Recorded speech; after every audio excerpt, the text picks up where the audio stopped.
kolka janaalka saa subscribe saarto halka gambaleelka ayar waxa taabo si waa Assalamu alaykum warahmatullahi wabarakatuh wa markale iyo aniga macna Khalid Maxamed Maxamuud aadabana idiga barateen casharada update-ka waxaan maanta eegi doonaa cashar loo yaqaano High Translate waxaadna ku isticmaali kartaa from WhatsApp, from Facebook, from Gmail, all meel allaale iyo meel wax lagu qoro dham baad ku isticmaali kartaa. laakiin asxaabta waxaan ka digayaa High Translate waa tarjumaanaha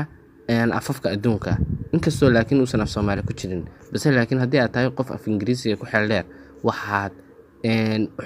u bedelan kartaa qof luqad Spanish ku soo hadlay ayaad luqada af Ingiriisi oo kale u bedelan kartaa isagoo application waad heli kartaa waa kan halkan ay ku qoran tahay High Translate isagoo ku jira mobilkaagana aan ku tuso waxaad tagaysaa wax loo yaqaano setting-kaaga markaad tagto waxaad ku dhufanaysaa wax loo yaqaano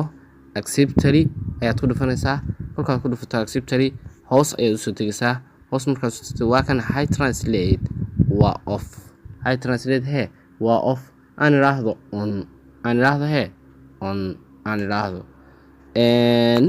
dabadna on markaan iraahdo hadda aan iraahdo wax loo yaqaano taan WhatsApp dabcan saan filayo luqadani waa af Carabi marna waxa noqonaysaa af Ingiriisi isbedelkaas oo dhan waxa sameeynaya High Translate ayaa sameeynaya hadda markaan doorto waa af Carabi uta marka kalena waxa isu bedelaysaa af Ingiriisi marka waxaan filayaa High Translate in hadda ka dirigsan tahay aadna isticmaali doonto insha Allah wasalaamu calaykum warahmatullaahi wabarakatuh